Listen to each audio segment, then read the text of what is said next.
Oke, pada video kali ini saya akan membahas tentang cara memasukkan data ke dalam database di bahasa pemrograman PHP. Nah, sebelum kita mulai sesi video ini, jangan lupa like, share, and comment this video apabila kalian suka, dan apabila ada kendala selama pembuatan program, kalian bisa ditulis di komentar ya. Thank you. Di sini saya akan membuat cara untuk memasukkan data ke dalam database di bahasa pemrograman PHP. Ketika diklik ini, kalian bisa mengisi field ini. Nah, field ini itu akan ditampung ke dalam sebuah variabel. Variabelnya terserah kalian, tapi dimulai dengan $. Di PHP namanya untuk penampungan variabel itu namanya $, gitu. Untuk ntar dipanggilnya.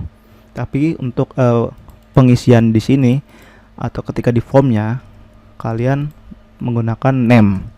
Nah, di sini saya akan menjelaskan. Di sini saya menggunakan card untuk membuat formnya di dalam formnya.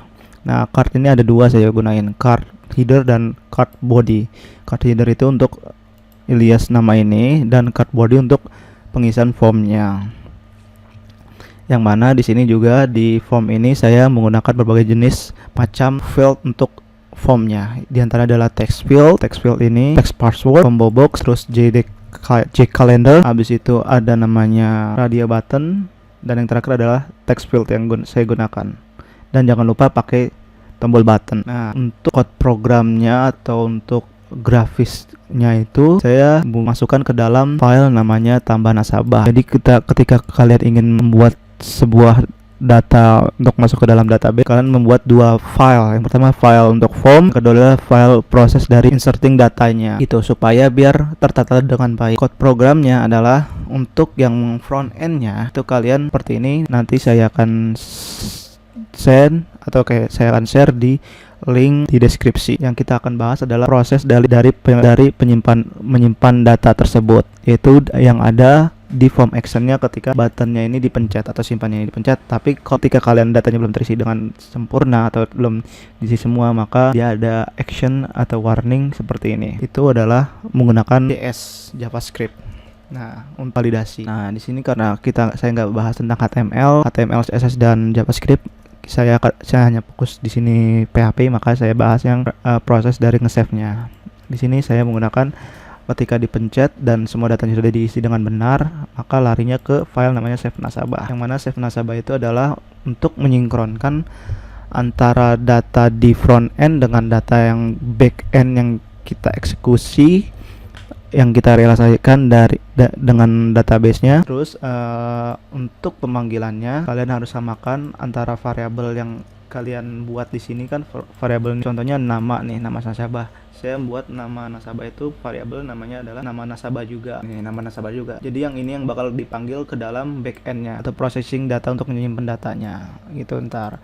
Begitupun selanjutnya kayak nick, password, tanggal lahir, dan tempat tanggal lahir, dan seterusnya. Nah, sebelum ini kita proses, wajib hukumnya apabila kalian tidak ingin membuat ulang proses koneksi, kalian hanya butuh memanggil file koneksi yang kalian sudah buat di awal. Kalau sini saya namanya file koneksi adalah koneksi.php. Perintah untuk memanggil file koneksi, file PHP dari beda kelas adalah dengan include. Nah, ketika ini sudah disinkronkan terus dia berhasil, maka selanjutnya adalah memproses data dari front end dan back endnya disinkronkan. Posisinya untuk menyinkronkan, ketika dipencet tombol submit, dia akan menyinkronkan data dari front end. Ini langsung main, data dari front endnya itu sama enggak dengan data yang ada di database-nya. Kalau dia nggak sama, maka dia akan tertolak atau akan munculkan pesan error. Kalau kalian mau menggunakan event handling errornya, di sini menampilkan errornya yang ini. Nah, ini semuanya harus sinkron ya, antara variabel yang kalian buat di sini dengan di sini harus sama. Makanya apabila dia nggak sama, ketika di sini nip, di sini ini pakai S, ini pakai S, maka dia nggak bakal muncul atau nggak bakal bisa ngeproses data untuk inserting data gitu. Nah, intinya harus sinkron antara front end dengan back end. Apabila sudah, kalian buat query-nya di sini. Saya menamain query-nya adalah SQL. Tujuannya adalah untuk proses inserting data ke database. Karena kita nge-save adalah ke database, maka harus dengan perintah query database, yaitu insert untuk nyimpen. Kalau untuk delete namanya delete. Kalau untuk mengubah data itu adalah update gitu. Nah, karena ini untuk insert data atau memasukkan data, maka saya menggunakan perintah insert.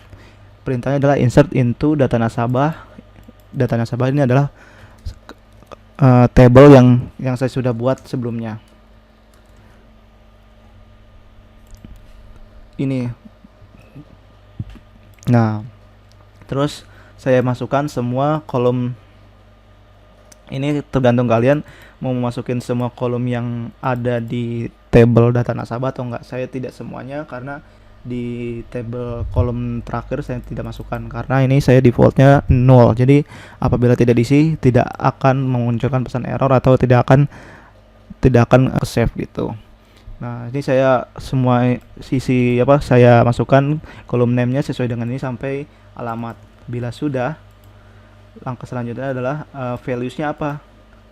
Ketika sudah dipanggil kolom name-nya, kita values-nya itu apa? Values-nya itu adalah data yang kita sudah masukkan atau kita sudah ketikkan di dalam form ini. Nah, form ini adalah variabel yang tadi kita sudah masukkan di form tambah nasabah ini, di file tambah nasabah yang name ini. Nah, kita harus copy pastekan di sini antara name di sini, name di tambah nasabah dengan save nasabah itu harus sama. Apabila sama, tidak akan ke save gitu intinya. Nah, untuk memulainya adalah dengan petik $1. Dolar ini ada untuk memulai pemanggilan variabel atau untuk eksekusi variabel dengan perintah dolar kayak gitu. Dollar nip dan seterusnya. Apabila datanya sudah query-nya sudah dibuat, selanjutnya adalah untuk menentukan kondisinya. Di sini saya menggunakan kondisi cuma 2, true and false. True and false-nya itu gimana? Contohnya kayak gini.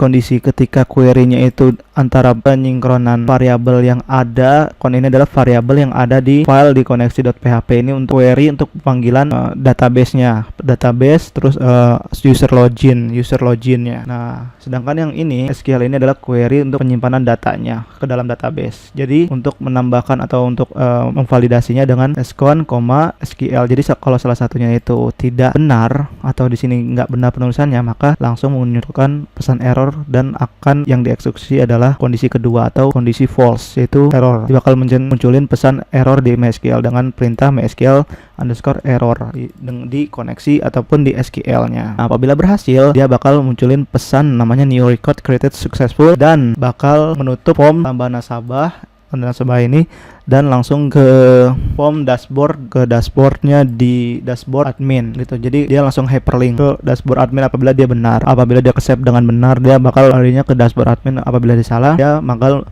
munculin pesan error. Pesan errornya itu antara query connection dengan error di sini. Pesan error yang ini adalah untuk query ini nih. Bakal ada muncul pesan errornya. Nah, setelah itu kalau sudah semuanya, jangan lupa untuk menutup dari koneksinya. Apabila kalian tidak menutup koneksi database-nya, itu akan membuat memori kalian menjadi berat walaupun kalian sudah menutup programnya atau menutup websitenya. Jadi jangan lupa untuk menutup koneksinya untuk mengurangi pemakaian dari memori laptop ataupun komputer kalian. Cukup sekian dari video saya.